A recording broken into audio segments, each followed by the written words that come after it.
Nakakuha po ang GMA News ng video kung saan inasinta ng Maute Group gamit ang rocket-propelled grenade ang isang armored vehicle ng PNP sa Marawi.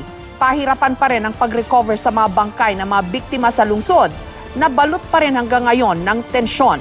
Ikwinento naman ng ilang nasagip na residente ang hirap na kanilang dinanas. May report si June Veneracion. Kuha raw ito noong unang araw ng kaguluhan dito sa Marawi City na kumakalat na ngayon sa mga residente. Ibinigay ito sa amin ng isang taga rito. Medyo magulo ang kuha at ang nag-video humihingal pa. Hindi raw maranaw ang mga nasa video. Maririnig pa nga na may nagsasalita ng Tagalog mula sa hanay ng mga Maute. Sa labas ng city proper daw ito nangyari. Isang lalaki ang pumorma sa may gilid ng kalsada. Dala niya ang isang rocket-propelled grenade o RPG. Saka kinasa sa isang target na itsurang armored personal carrier. Inamin ng PNP na may nadisgrasya silang armored vehicle sa pakikipaglaban sa mga teroristang Maute. At hanggang ngayon, hindi pa rin ito nakukuha sa loob ng area ng bakbakan. Hindi pa maituturing na ligtas ang lugar, kaya mabilisan ang rescue operation sa mga natrap na sibilyan dito sa loob ng Marawi City. Yes, sir. Pabalik na kami, sir. Papasok na dyan, sir. Bata muna mo ba? Bata mo. Dito na tayo. Mga sundalo, pulis at ilang civilian rescuer ang nanguna sa pagsalip sa mga residente. Gutom na gutom ang karamihan sa kanila. Salat kasi sa pagkain mula nang maipit sa labanan. Pero mas matindi sa kalam ng sikmura ang takot na kanilang pinagdaanan. Kabilang na rito si Hinita Abanilla at kanyang anak.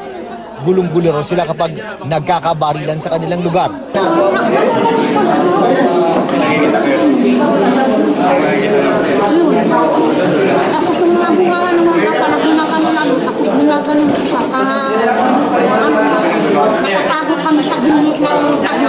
Walang makain. Walang ulam. Pag nag-iiyakan na raw ang mga bata, kabado silang marinig sila ng mga Maute na alam nila walang pinipiling patayin. Kaya tinatakpan nila ang bibig ng mga umiiyak na bata. Tinatakpan namin yung bungawan nila para hindi makaiyak. O, para walang makarinig. May kumakatok bang Wala. Baka may pumasok sa amin, napapatayin kami. May mga lugar sa Marawi na nangangamoy bangkay, lalo ngayong mahigit 1 linggo na ang labanan. Hirap kasi na makuha ang mga nagkalat na patay dahil sa mainit na bakbakan. Kanina pati retrieval team ng lokal na pamahalaan, pinaalis ng mga nag-ooperate na pulis at sundalo dahil delikado ang lugar.